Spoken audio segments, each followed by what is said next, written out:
이 시간 우리가 함께 볼 하나님의 말씀은 역대상 22장 8절 한 절 말씀입니다. 역대상 22장 8절 한 절 말씀 다 함께 한 목소리로 크게 읽도록 하겠습니다. 읽겠습니다. 여호와의 말씀이 내게 임하여 이르시되 너는 피를 심히 많이 흘렸고 크게 전쟁하였느니라. 내가 내 앞에서 땅에 피를 많이 흘렸은즉 내 이름을 위하여 성전을 건축하지 못하리라. 아멘. 수요 축복 예배 자리에 나온 여러분을 사랑하고 축복합니다. 네, 오늘 저희가 함께 살펴보려고 하는 하나님의 말씀은 역대상 8장 22절 역대상 22장 8절의 말씀으로서 다윗은 왜 성전을 이라는 제목을 가지고 함께 나눠보고자 합니다. 아마 제목과 본문 말씀을 통해서 대충 어떤 말씀이 전개되겠다라는 그러한 뭐라 그래야 될까요? 이제 선행적인 내 안에 있는 무슨 지식이 발현될 수도 있을 텐데, 그래서 한번 먼저 질문을 드리고 오늘 설교의 내용으로 넘어가려고 하는데요. 여러분은 왜 다윗이 하나님의 성전을 지을 수 없었다라고 생각하고 계시나요? 네, 속으로 생각해 주세요. 만약에 또 대답했다가 제가 한 설교랑 또 내용 다르면 우리 좀 민망해지니까 속으로 이겁니다 라고 생각해 주시면 될 것 같습니다. 저는 일반적으로 아마 많은 분들이 오늘 본문 역대상 22장 8절의 말씀을 문자 그대로 이해해서, 즉 다윗이 피를 많이 흘렸기 때문에, 한마디로 살인을 많이 한 자이기 때문에 거룩한 여호와의 성전을 짓기에는 부적합했다라는 생각을 우리가 많이들 갖고 있을 것 같다라고 생각하여서 오늘 본문을 가지고 한번 왜 다윗은 성전을 지으면 안 됐을까 고민을 해보고자 이렇게 단 위에 쓰게 되었습니다. 근데 정말 제가 말씀드린 대로 정말 이 피를 많이 흘렸기 때문에 라는 말이 살인을 많이 해서 정말 다윗의 손이 주홍빛보다 더 붉은 피로 물들어 있었기 때문에 거룩한 성전을 짓기 부합해 라고 말하고 있는 걸까요?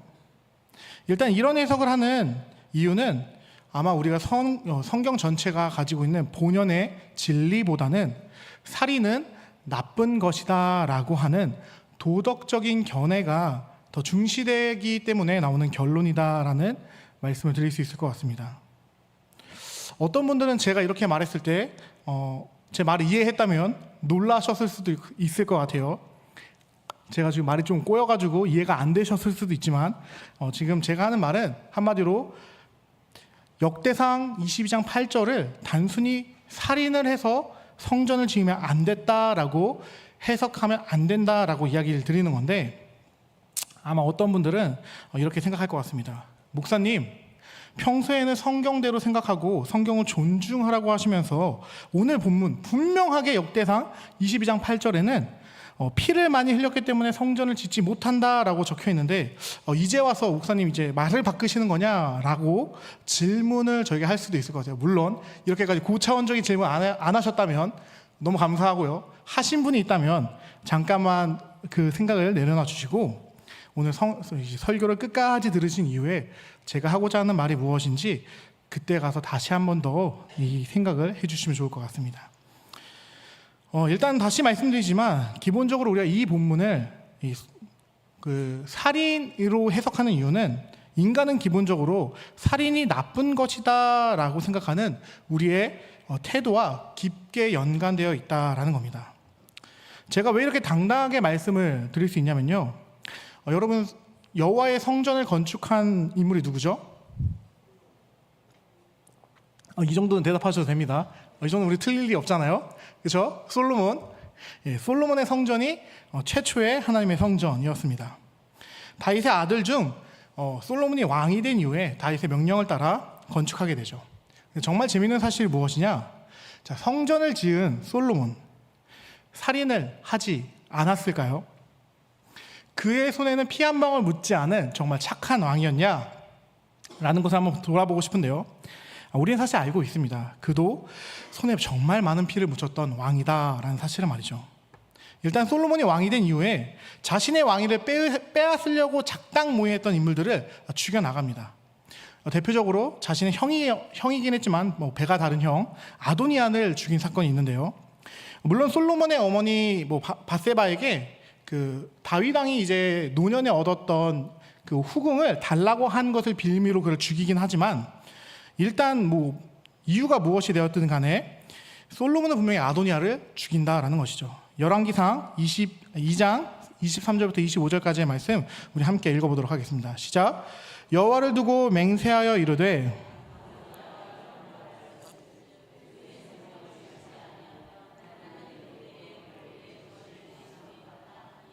그러므로 이제 내 아들 세워 내 아버지 다윗의 왕위에 오르게 하시고 허락하신 말씀대로 나를 위하여 집을 세우신 여호와께서 두고 맹세하노니 아도니아는 오늘 죽임을 당하리라 하고 여호야다의 아들 브니야를 보내매 그가 아도니아를 쳐서 죽였더라. 네, 분명히 누굴 죽이죠? 아도니아를, 그것도 자기의 형을 죽입니다. 자, 그럼 솔로몬의 살인 여기서 멈추느냐? 아니죠. 바로 뒷절에 보면은 다윗 왕의 측근이었으나 아도니아와 함께 반역을 깨었던 그 유명한 장군 요압 역시 솔로몬의 손에 의해 죽게 됩니다. 열왕기상 2장 29절부터 34절까지의 말씀 함께 읽겠습니다. 어떤 사람이 솔로몬 왕에게 아뢰되 요압이 여호와의 장막으로 도망하여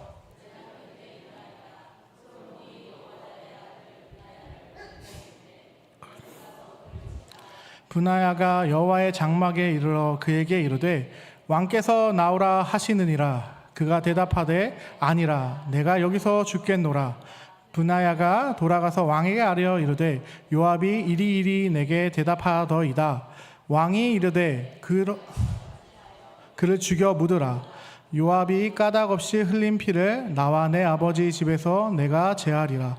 여호와께서 요압의 피를 그의 머리로 돌려보내실 것은 그가 자기보다 의롭고 선한 두 사람을 쳤음이니 곧 이스라엘 군사령관 넬의 아들 아브넬과 유다 군사 넬의 아들 아마사를 칼로 죽였습니다.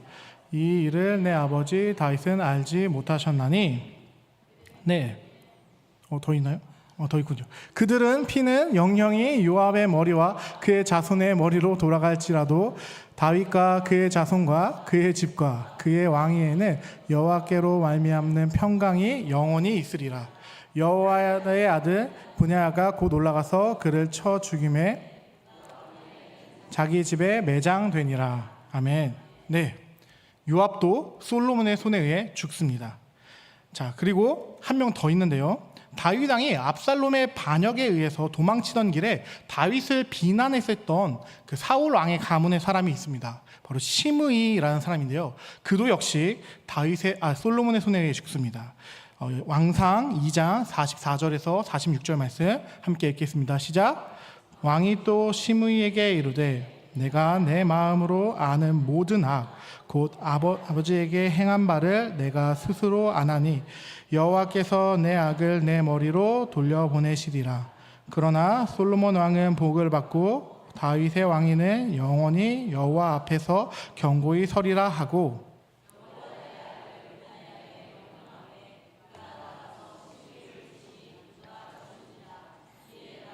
솔로몬의 손에 견고하여 지니라.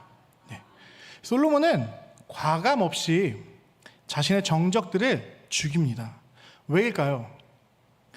이스라엘을 솔로몬의 손에서 견고해지기 위해서 솔로몬은 반드시 사람을 죽여야 했습니다. 네, 솔로몬도 다윗과 동일하게 나라를 위해 피를 많이 흘린, 자신의 손에 피를 묻힌 사람이었다라는 겁니다. 자, 그렇다면 다윗이 성전을 짓지 못한 이유가 단지 피를 많이 흘렸기 때문이다라고 그렇게 그냥 단정 지으면 될까요? 솔로몬도 피를 많이 흘렸습니다. 혹시 어떤 사람이 이렇게 생각할 수 있을 것 같아요. 목사님, 솔로몬은 자기 손으로 죽인 게 아니라 막 그 브냐야를 보내서 죽인 거 아닙니까? 명령만 했으니 괜찮은 거 아니에요?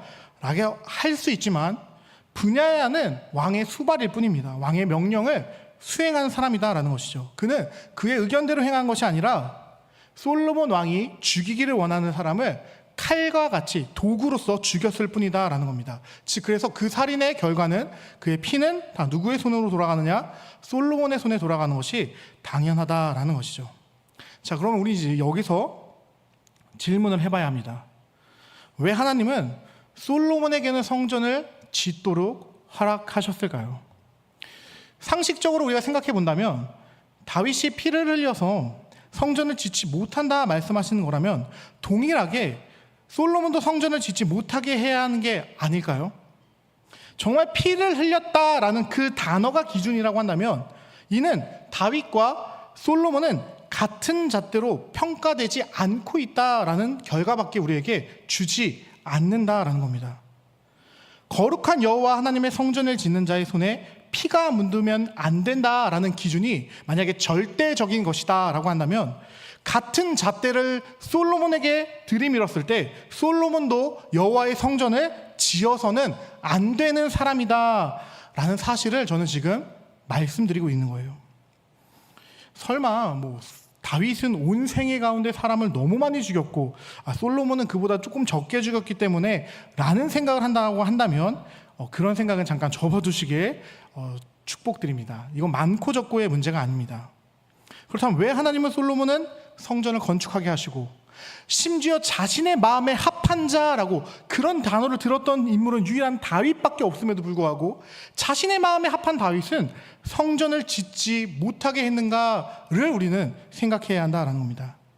자, 이 문제의 답을 알기 위해서 우리는 제가 자주 말하는 그 해석의 방법, 해석의 툴, 바로 성경으로 성경을 해석하는 방법을 사용해야 합니다. 우리가 읽은 말씀은 분명히 그 문자 그대로만 보면 피가 묻으면 안 된다처럼 보입니다. 저도 설교 초대에 어떤 분들이 저에게 분명히 성경을 존중하라고 하더니 오늘은 다른 말씀 전하시는 거 아니겠습니까?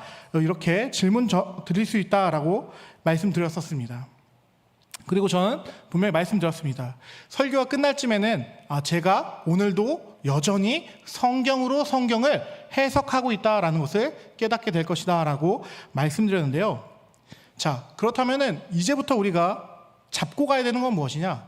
우리가 사실은 역대상 22장 8절을 피를 많이 흘렸기 때문이다라는 말을 잘못 이해하고 있었다라는 결론으로 도달해야 그 다음 스텝으로 나아갈 수 있다라는 겁니다. 즉 우리가 역대상 22장 8절을 통해 이해한 다윗이 성전을 짓지 못하는 이유는 살인을 한 사람이기 때문이다라는 생각은 잘못된 해석이다라는 것이죠.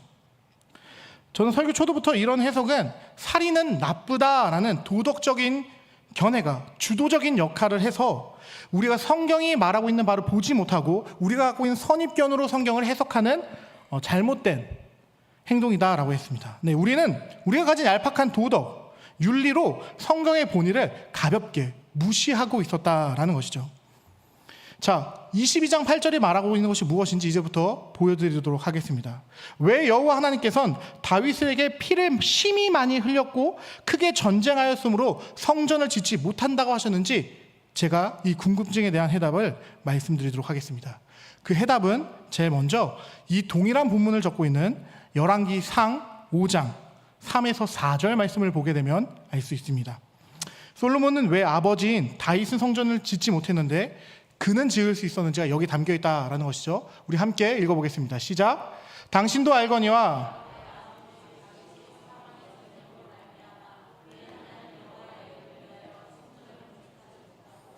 여호와께서 그의 원수들을 그의 이제 내 하나님 여호와께서 내게 사방에 태평을 주심에 원수도 없고 재앙도 없도다. 솔로몬이 밝히는 다윗이 성전을 짓지 못한 이유는 사방에 전쟁으로 말미암아 그의 하나님 여호와의 이름을 위하여 성전을 건축하지 못하게 했다라는 것입니다. 네, 역대상 22장 8절이 말한 피를 많이 흘렸고 크게 전쟁하였으므로 라는 것이 여기서 3절에서 해석되고 있다라는 것입니다.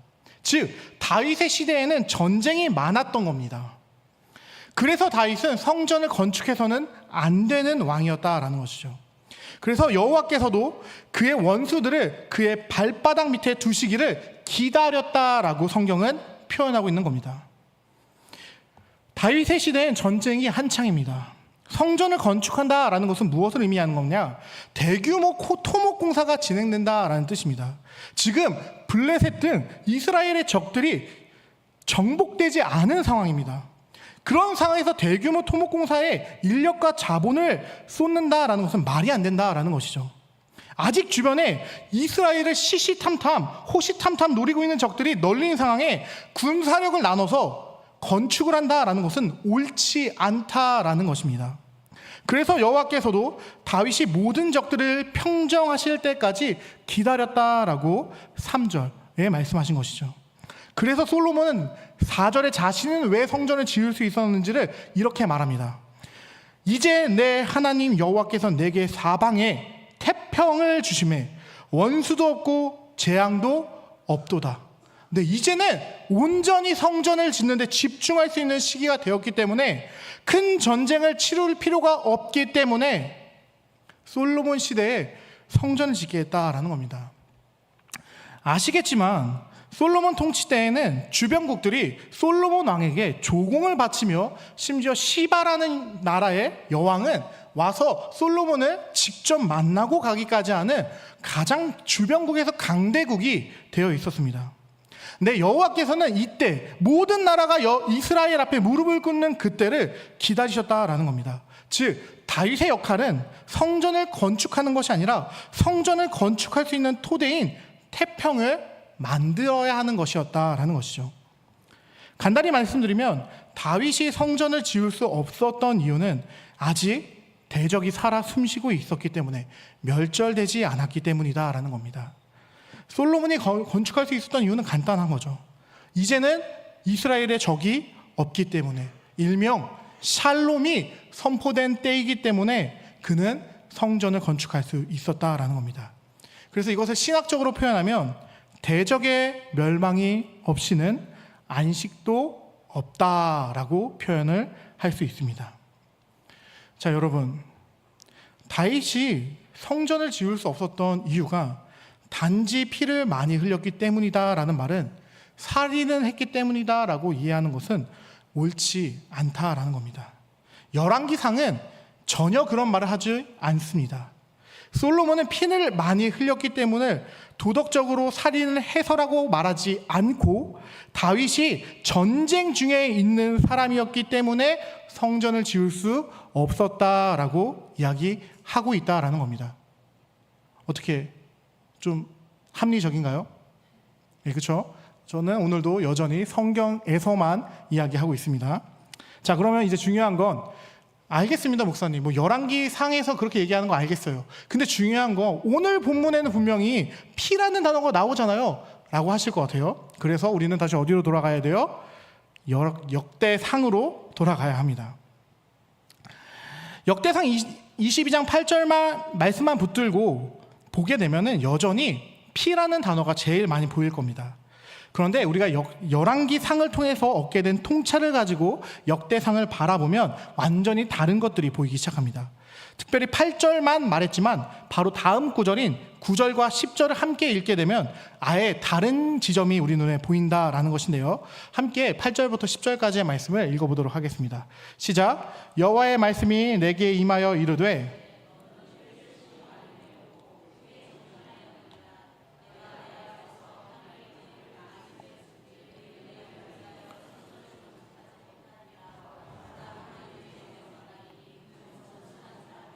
내가 그로 주변 모든 대적에게서 평온을 얻게 하리라. 그의 이름을 솔로몬이라 하리니 이는 내가 그의 생전의 평안과 안일함을 이스라엘에게 줄 것임이니라. 그가 내 이름을 위하여 성전을 건축할지라. 그는 내 아들이 되고 영원까지 이르게 하리라 하셨나니. 열왕기에서 얻은 통찰이 9절 말씀에서 보이시나요? 여호와께서 다윗에게 성전을 왜 짓지 못하는지 말씀을 하신 후 그의 아들 솔로몬이 성전을 건축할 것인데 왜 그가 건축할 수 있는지에 대해서 말씀해 주십니다. 그의 시대엔 다윗의 시대와는 다르게 여호와께서 평온을 주실 것이기에 그의 이름을 솔로몬이라고 하며 그가 그 평안과 안식을 통해 성전을 짓는다라는 말씀 또한 역대상 22장에서도 나오고 있다라는 것이죠. 네, 역대상도 열왕기와 마찬가지로 성전이 지어지는 것은 평안과 주변의 모든 대적들이 정복돼야 됨을 말하고 있음을 우리는 볼 수 있습니다. 즉 하나님의 임재의 상징을 하는 성전은 반드시 대적의 멸망 이후에 나타나는 안식, 평온, 태평의 때에 지어질 수 있다고 성경을 통해 성령 하나님께서 우리에게 가르치고 계시다라는 겁니다. 다시 8절과 9절만 보도록 하겠습니다. 시작. 여호와의 말씀이 내게 임하여 이르되 너는 피를 심히 많이 흘렸고 크게 전쟁하였느니라. 내가 내 앞에서 땅에 피를 많이 흘렸은즉 내 이름을 위하여 성전을 건축하지 못하리라. 보라, 한 아들이 내게서 나리니 그는 온순한 사람이라. 내가 그로 주변 모든 대적에게서 평온을 얻게 하리라.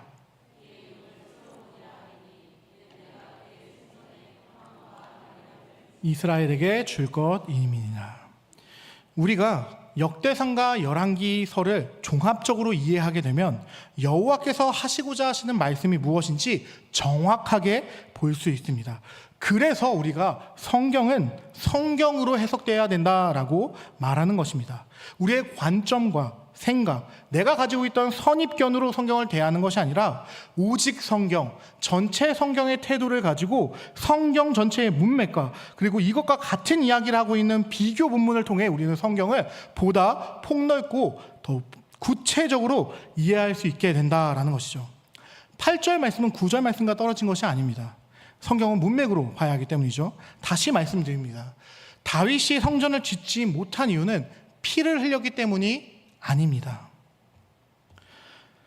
이는 성전이 언제 서게 되느냐 하는 여호와 하나님의 이유와 밀접한 관련이 있다라는 것입니다. 성령 하나님께서는 우리에게 이 사실을 가르치길 원하셔서 성경에 이 내용을 기록하게 하셨습니다. 그것도 역대상에서만 기록한 것이 아니라 열왕기에서도 동일하게 기록하셨다라는 겁니다. 성전은 두 성경의 내용을 종합해 볼 때, 즉 대적에 완전히 멸절되고 평온될 때 그때서야 지어질 수 있는 것입니다. 이 놀라운 사실을 우리는 성경을 통해 발견하게 됩니다. 다윗이 성전을 짓지 못한 것은 여호와께서 그때에 샬롬을 허락하지 않으셨고 다윗이 해야 하는 역할은 대적을 그 발 아래 정복하여 샬롬의 때를 일으키는 것이었기 때문이다라는 것을 우리는 알아야 한다라는 겁니다. 그래서 이 사실이 놀라운 것입니다. 다윗이 그의 아들 솔로몬의 이름, 특별히 하나님께서 붙여주신 그의 이름이 왜 솔로몬입니까? 혹시 솔로몬의 이름의 뜻이 무엇인지 아시나요? 모르시죠? 그래서 가져왔습니다. 바로 솔로몬은 평온의 사람이라는 뜻입니다. 사실 우리가 솔로몬의 이름을 살짝만 봐도 무슨 단어랑 연관되겠다 싶은 단어가 보일 겁니다. 무엇이냐? 일단 솔로몬의 히브리어를 보여드리도록 할게요. 이게 바로 솔로몬의 히브리어인데요. 특이하게 생겼죠? 자, 그리고 제가 말씀드리고 싶은 단어는 무엇이냐? 바로 샬롬입니다. 솔로몬이라는 이름 자체가 샬롬에서 파생된 단어이다라는 것이죠. 이름 자체가 이미 평안과 안식, 쉼이라는 뜻을 가진 사람이었다라는 거예요. 전쟁의 시기인 다윗의 때를 지나 평온과 안식의 때, 이름 자체가 평온한 사람, 솔로몬의 때에 이르러 성전이 지어지는 건 어찌 보면 너무나도 당연한 수순이었다라는 겁니다. 그래서 하나님께서도 다른 많은 아들 중에서도 솔로몬, 평온한 사람에게 성전 짓는 것을 허락하셨다라는 것이죠. 이를 통해 우리가 놀라운 진리를 하나 발견하게 됩니다. 계속 말씀드렸던 건데 하나님의 임재란 언제나 대적이 완전히 멸망한 뒤에 오는 것이다 라는 사실입니다. 대적은 죄악된 것을 의미합니다. 즉 하나님의 임재는 죄가 완전히 사라지기 전에는 오지 않는다라는 것이죠. 반대로 표현하자면 우리 구주께서 다시 오시는 때엔 죄와 악함과 비참함이 완전히 소멸한다라는 뜻이기도 하고요. 또한 여러분 안에 누가 계시죠? 여러분 안에 아무도 안 계시면 예수님과 관련이 없는 분이에요. 한 분이 무조건 계셔야 돼요. 누구시죠? 성령 하나님이 우리 안에 계십니다. 그 뜻은 무엇이죠? 여러분 안에 성령님이 임재하셨습니다. 하나님의 임재는 대적이 완전히 멸망한 뒤에 온다. 여러분 안에 무엇이 없다는 뜻이에요? 더 이상 죄와 악함과 비참함이 없다라는 뜻입니다. 우리 구주께서 십자가에서 온전한 승리를 하심으로 말미암아 여러분 안에 진정한 샬롬을 이루시고 그 샬롬 이후에 영원히 떠나지 아니하시는 하나님의 영이신 성령께서 우리와 함께 하신다라는 겁니다. 그래서 여러분의 구원이 안전하다라는 것이죠. 말씀을 맺겠습니다.